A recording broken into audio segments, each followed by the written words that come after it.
오늘은 예수님에 대한 증언에 대해서 함께 말씀을 나누도록 하겠습니다. 오늘날 자기가 자기를 알리는 것을 PR이라고 그러죠. 그래서 지금은 자기 PR 시대라고 합니다. PR이란 말은 영어로 Public Relation이라는 말인데요. 대중에게 특정 주체를 알리는 행동을 말하고 있습니다. 그래서 지금은 PR 시대다, 알리는 시대다 이렇게 말을 하는데요. 스스로 자기 자신을 알리는 것보다 더 좋은 것은 나에 대해서 다른 사람이 대중에게 알려주고 내가 알려진 것이 가장 좋은 방법이겠죠. 스스로 나를 알리는 것보다 자연스럽게 다른 사람이 나를 알려줌을 통해서 알려진다면 아마도 그 신뢰도는 더 높아질 것입니다. 예수님에 대해서도 여러 증언이 있었습니다. 예수는 이런 분이다 라고 증언을 했는데 그 예수님에 대한 증언은 뭐냐면 예수님이 메시아 되신다라는 것을 말하는 것입니다. 그래서 예수님이 메시아 되신다라고 하는 증언을 많은 경우에 볼 수 있는데 그 예수님의 메시아 되심에 대한 증언이 누구누구에 의해서 되어졌는가 함께 말씀을 통해서 살펴보도록 하겠습니다. 예수님에 대한 증언, 즉 예수님의 메시아 되심에 대한 증언에 대해 살펴보도록 하겠습니다. 첫 번째로 요한이 진리에 대하여 증언하였습니다. 33절에 너희가 요한에게 사람을 보내매 요한이 진리에 대하여 증언하였느니라 라고 말씀을 합니다. 여기서의 요한은 세례 요한을 말합니다. 그래서 예수님에 대해서 세례 요한이 증언한 것을 볼 수가 있습니다. 다시 말해서 세례 요한은 예수님이 누구이심을 증언했다는 거예요. 메시아이시라, 예수님이 그리스도이시라라는 것을 증언했다는 것입니다. 우리도 세례 요한처럼 예수님을 증언하는 예수님의 증인이 다 될 수 있기를 원합니다. 같이 봅시다. 세례 요한은 예수님에 대하여 증언하였습니다. 우리도 증언하는 자가 되어야 한다는 거예요. 너희가 요한에게 사람을 보내매 요한이 진리에 대하여 증언하였느니라 33절에 이렇게 말씀을 하지요. 여기서의 진리는 그리스도 예수님을 말합니다. 그래서 세례 요한이 예수님에 대해서 증언했다는 것이죠. 유대인들이 세례 요한에게 사람을 보냈어요.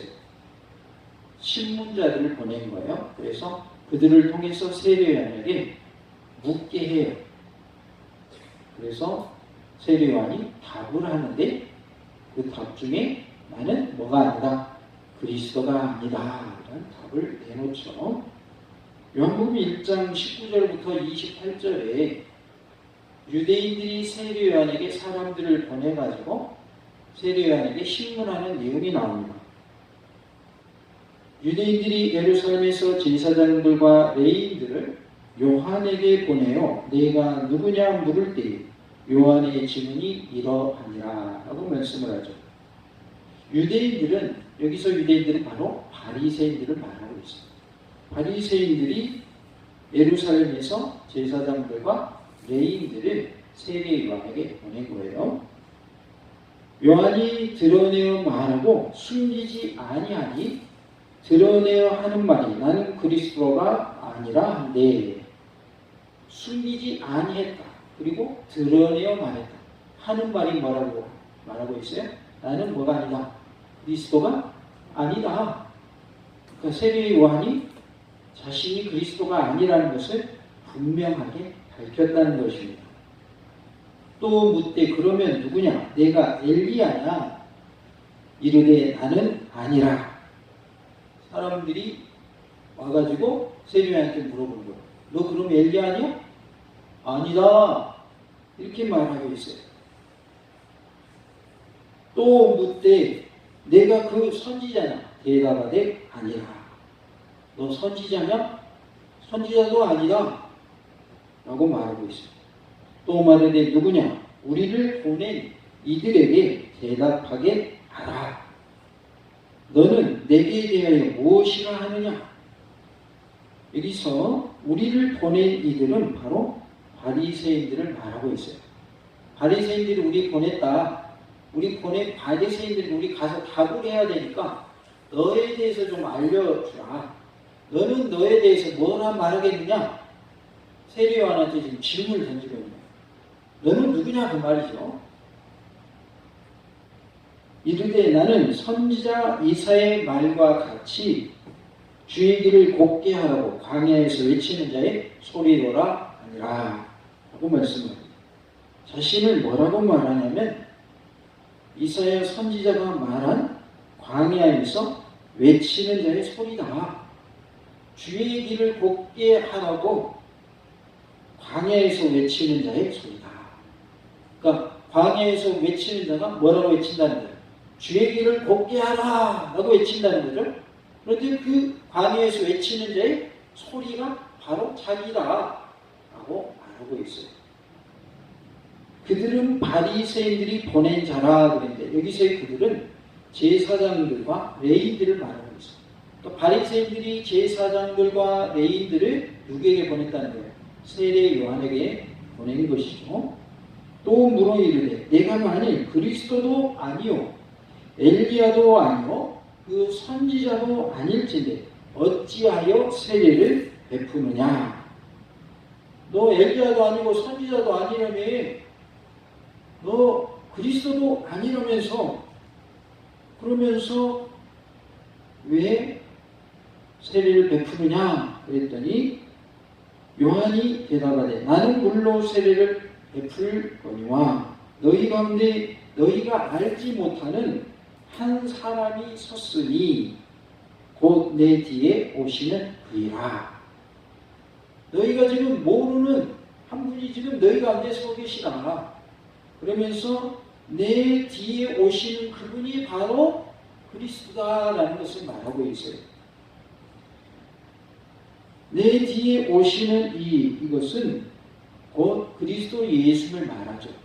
예수는 세례 요한보다 얼마만큼 뒤에 이 땅에 오셨습니까? 6개월 뒤에 오시죠. 그러니까 세례 요한이 예수님 탄생보다 6개월 먼저 태어나게 되죠. 그래서 내 뒤에 오시니 라고 표현을 하고 있습니다. 나는 그의 신발끈을 풀기도 감당하지 못하겠노라 하더라 라고 말씀을 합니다. 나는 그리스도 예수님의 신발끈을 풀 자격도 없다 라고 말을 하죠. 푸는 것도 내가 감당을 못하겠다. 이 일은 요한이 세례 베풀던 곳 요단강 건너편 베다니에서 일어난 일이니라 라고 말씀을 합니다. 그러니까 그가 세례를 베풀었던 건너편, 요단 건너편 베다니라는 곳에서 있었던 일이라는 거죠. 바리새인들이 제사장들과 또 레인들을 세례 요한에게 보내서 물어본 그러한 내용을 말씀하고 있습니다. 이렇게 바리새인들은 세례 요한이 누군지 궁금했어요. 세례 요한이 그리스도인가? 그랬더니 세례 요한은 자신은 뭐가 아니라고 말했어요? 그리스도가 아니다. 그리고 내 뒤에 오시는 이가 바로 그리스도시다 하면서 누구에 대해서 증언하고 있다고요? 예수님에 대해서 증언하고 있어요. 지금은 코로나 시대이기 때문에 전도하기 쉬워요? 어려워요? 어렵죠. 또 요즘 뉴스에 나오는 내용들을 보면 낯뜨거운 뉴스들이 나오잖아요. 예수님 믿는 사람이 이랬네 저랬네 하면서 뉴스 나오잖아요. 우리 전도하기 더 어떻게 됐어요? 더 어려워졌어요. 그럼에도 불구하고 우리는 예수님을 전해야 할 줄로 믿습니다. 우리가 잘못할 수 있고 우리가 죄인이지만 그럼에도 불구하고 우리는 뭐 할 사명이 있어요? 전도할 사명이 있는 거예요. 그러기에 예수님을 전해야 돼요. 세례 요한이 예수님을 전할 때에 세례 요한이 완벽했기 때문에 완전했기 때문에 예수님에 대해서 전한 것이 아니거든요. 그의 할 일은 뭐 하는 거였어요? 주의 길을 곱게 하는 일이었어요. 예수님의 길을 예비하는 일이었어요. 자기가 완전하고 깨끗하기 때문에, 의인이기 때문에 그렇게 한 게 아니에요. 자기에게는 무슨 사명이 있는 거예요? 예수님의 길을 예비하는 사명이 있는 거예요. 그 사명을 감당하기 위해서 예수님에 대해서 증언하고 있는 거예요. 내 뒤에 오시는 그가 바로 그리스도 라고 하면서 예수님을 증거하고 있다는 거죠. 우리가 완벽하기 때문에, 신앙생활 잘하고 있기 때문에 전도해야 되는 것이 아니라 우리의 사명이기 때문에 전도해야 한다는 거예요. 그러면 잘 못 살아도, 말씀대로 안 살아도 괜찮다는 뜻이냐? 그런 의미는 아닌 거 아시죠? 전도해야 되는 거니까 신앙생활은 그냥 아무렇게나 해도 괜찮은가 보다, 그렇게 말씀을 오해하시면 안 됩니다. 그런 뜻은 아니다는 거예요. 우리가 말씀대로 살려고 하고 부단히 노력해도 연약해서 넘어지고 또 우리가 실수도 하고 그런단 말이에요. 그런 모습이 있을 수 있다고 말이에요. 그럼에도 불구하고 전도해야 된다는 뜻이지, 전도하는 것이 우리가 할 일이니까 우리가 마음껏 죄 지어도 되고 말씀대로 안 살아도 되고 우리가 하고 싶은 대로 해도 된다, 그런 뜻이 아니다는 말이에요. 우리의 사명은 뭐라는 거예요? 예수님을 전하는 사명이 있어요. 우리가 끝까지 예수님을 전하는 그런 삶이 될 수 있기를 원합니다. 세례 요한은 그리스도 예수님의 증인의 표준이었습니다. 그는 진리대로 말한 증인이었습니다. 진실된 것을 그대로 말한 증인이었다. 사실을 사실대로 말한 증인이었다고 말해요. 진리가 예수님이시죠.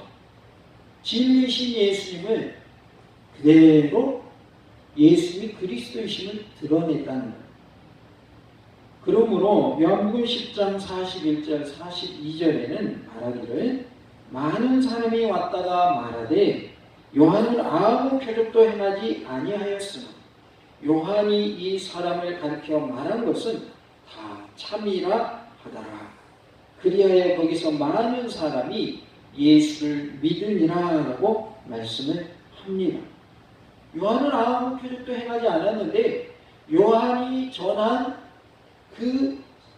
그분은 진짜라고 말이죠. 참이다. 그분은 진리다. 사람들이 그래서 누구를 믿기 시작했어요? 예수를 믿기 시작했다는 거예요. 너는 아무 표적도 안 행했지. 근데 네가 말한 그분은 진짜라는 거 우리가 알겠다. 그래서 이제는 우리가 예수를 믿겠다라고 말하고 있는 것이죠. 이 사람을 가리켜 말한 것은 다 참이라라고 하신 요한복음 10장 41절 말씀은 요한의 예수님에 대한 증언이 다 참이라라는 뜻입니다. 그러니까 세례 요한이 예수님에 대해서 나는 그리스도가 아니요 내 뒤에 오시는 이가 그분이시다라고 한 말이 다 뭐였다? 진리였다. 진짜였다. 사실이었다. 가짜가 아니었다. 라는 것을 누가 알게 됐어요? 사람들이 알게 됩니다. 그래서 누구를 믿기 시작했어요? 예수를 믿기 시작했어요. 우리가 전하는 진리의 말씀, 복음, 그것은 진리이기 때문에 사람들이 뭐하게 되었다는 거예요? 알게 되었다. 깨닫게 되었다는 거예요.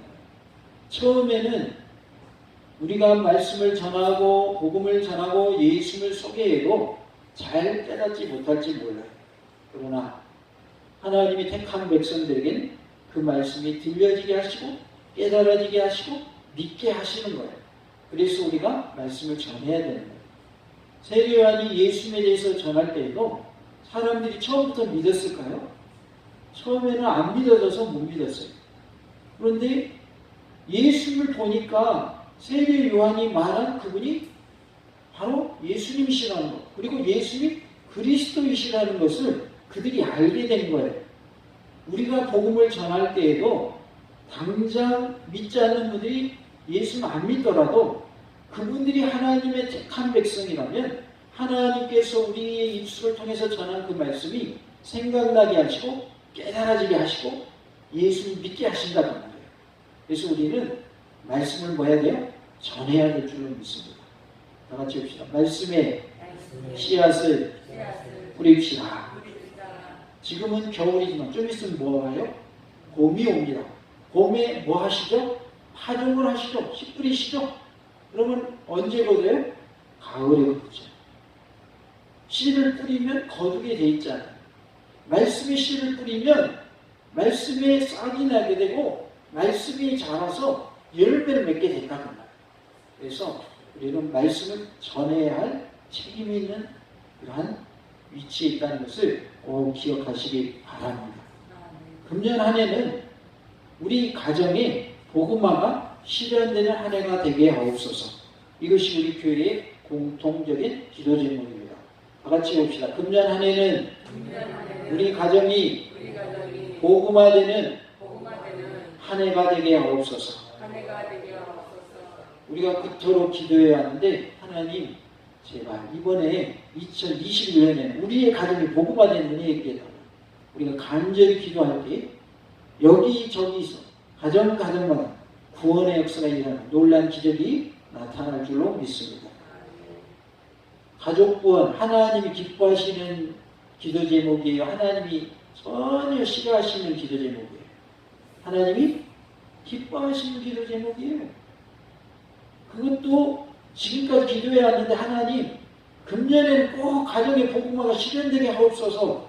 우리가 기도한다면 하나님이 그 기도를 좋아하실까요? 싫어하실까요? 좋아하신다는 말이에요. 야, 조금만 더 기다려야. 그것도 못 기다리냐? 아직 멀었어. 그러실까요? 아니다. 우리가 하나님께 기도할 때 간절히 기도하면 하나님이 그 기간을 단축시켜 주셔서 빨리 응답해 주신다는 거예요. 홀로된 여인이 불의한 재판관 찾아가는 비유를 예수님이 하시잖아요. 매일 찾아가 버리는 거예요. 매일. 나의 억울함을 풀어주소서. 야, 됐어. 가봐. 또 찾아가. 그러니까 이 사람이 어떻게 생각하는 거예요? 이 여인의 소원을 안 들어주면 내일 또 찾아올 것 같으니까 알았어. 내가 이제 들어줄게. 이렇게 됐다는 거예요. 하물며 영혼 구원을 위해서, 내 가족의 구원을 위해서, 내가 품고 있는 태신자의 구원을 위해서 기도한다는데 하나님 안 들어주시겠냐고 말이에요. 내 억울함도 풀어주신 하나님이 영혼 구원을 위해서 구하는 내 기도 안 들어주시겠냐고 말이에요. 하나님 들어주신다는 말이죠. 간절히 찾는 자에게 응답이 빠른 거예요. 여유롭게 기도하는 분에게는 응답이 천천히 온다고 생각하시면 돼요. 사람이 목말라서 죽게 생겼을 때 아주 목마름이 심할 때 물이 있어야 돼요? 없어도 괜찮아요? 물이 있어야 되는 거잖아요. 그래서 어떻게 되든지 물을 찾으려고 하잖아요. 왜? 목말라서 죽게 생겼으니까. 그러나 별로 갈급하지 않는 분들은 물을 그렇게 찾아요? 안 찾아요? 별로 안 찾아요. 왜? 별로 목이 안 말라. 갈급하지가 않은 거예요. 급하지가 않은 거예요. 그러면 물을 가지고 있는 사람이 누구에게 먼저 물을 줄까요? 목말라 죽게 생긴 사람 먼저 살려야 될 거 아니에요. 그죠? 하나님이 우리 보실 때 똑같은 거예요. 하나님 천천히 괜찮습니다. 야, 이렇게 응답하시옵소서. 그럼 하나님이 너 안 급하구나. 너는 엄청 급한가 보다. 엄청 급하게 기도하네. 누구 먼저 응답해 주시겠어요? 급하게 기도하는 사람 기도를 응답해 주신다는 거예요. 물론 천천히 응답되는 기도도 있지만 급하게 응답되는 기도의 경우는 간절히 우리가 급하게 구할 때 하나님이 속히 응답해 주신다는 거예요.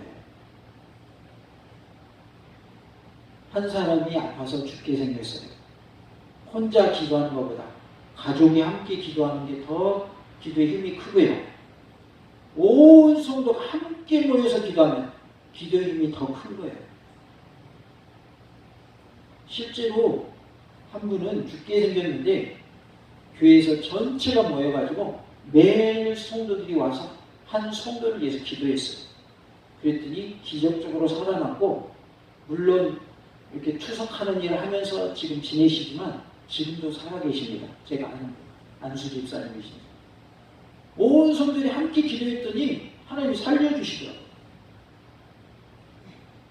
급한 기도는 더 급하게 기도해야 되는 거예요. 그래서 금년 한 해 가족 구원을 위해서 기도할 때 금년 한 해 복음화가 이루어지는 2021년 되게 해달라고 우리가 기도할 때에 하나님 응답해 주시리라 믿습니다. 우리가 평생 기도해 왔지만 금년에 꼭 실현되게 해달라고 기도할 때에 이거 정말 급하구나. 그래서 하나님이 응답해 주실 줄로 믿습니다. 간절히 기도할 때 하나님이 속히 응답해 주시거든요. 하나님 응답해 주실 줄은 믿지만 언제 상관없어요. 그럼 하나님도 여유롭게 응답해 주시는 거예요. 그래서 금년에 한번 우리가 급한 마음을 가지고 간절한 마음을 가지고 가족 구원을 위해서 기도하기를 원하고요. 또 우리의 태신자를 품고 기도하기를 원합니다. 그리할 때 하나님께서 반드시 응답해 주시는 역사가 일어날 줄로 믿습니다. 이 사람을 가리켜 말한 것은 다 참여할 때 이 사람 곧 예수님을 말하고 있습니다. 증언하였느니라 라고 했는데 헬라 원어에서는 현재 완료형으로 되어 있어요. 이게 뭔 말이냐면 과거에 행한 일의 결과가 아직도 남아있음을 표시하는 그런 표현입니다. 그래서 세례 요한이 증언한 것이, 예수님에 대해서 증언한 것이 예수님께서 이 말씀을 하시는 당시에도 아직 효력이 나타나고 있음을 보여주고 있는 것입니다. 그러니까 세례를 베풀던 그때 세례 요한이 예수님에 대해서 한 말이 지금 예수님이 사역하신 그때에도 그 말이 효력이 있었다. 세례 요한의 그 예수님에 관한 증언들이 그때까지도 효력을 발휘했다 그 말이죠. 우리가 전한 말씀이 언제 누구에게 그 말씀이 적용될지 우리는 알 수가 없어요. 하나님이 어느 때 어떤 사람을 구원하실지 우리는 알 수가 없어요. 우리는 항상 기회 있을 때마다 복음을 전해야 할 줄로 믿습니다. 많은 사람들이 지나다니는 길거리에서 광장에서 복음을 전했는데 당신 오늘 죽으면 천국 갈 수 있습니까? 이렇게 외쳤어요. 그런데 그 앞에서 예수 믿겠습니다 라고 한 사람들이 없었어요. 그래서 부부가 함께 복음을 전했는데 이 노부부는 이제 나이도 많이 들었고 누가 예수 믿었다는 소식도 없고 그래서 열매도 안 맺혔나 보다 라고 생각을 했는데 어느 부흥사가 이제 복음을 전하러 궁에 가서 그 얘기를 했더니 그분의 전도를 듣고 제가 예수님을 지금 믿고 있습니다 하는 사람들이 여기저기 이제 부흥하러 다닐까요? 여기저기에서 그런 사람들이 나타난 거예요. 그래서 그분들의 전도가 뭐하지 않았다, 헛되지 않았다 라는 신화가 있습니다. 복음을 전하면 특히 길거리에서 우리가 복음을 전하면 사람들이 듣는지 안 듣는지 알 수도 없고 믿겠다 하는 사람도 별로 없고 전도지 줘도 받았다가 뭐 해버리고 던져버리고 가고 버리고 간다고 말이에요. 그러니까 노방정도 하는 것은 통계적으로 봤을 때도 별로 많은 열매가 안 맺히는 전도 방법이에요. 그럼에도 불구하고 그렇게 외친 말을 듣고서 오늘 밤에 죽는다면 천국에 가실 수 있습니까? 라고 외친 그 말이 들은 사람들의 머리 머리에서 생각나게 하신 거예요. 그 말이 떠오르게 하신 거예요. 그래서 그들로 하여금 하나님을 찾게 하셨어요. 그래서 예수 믿는 사람들이 수십만 명이 이르렀다.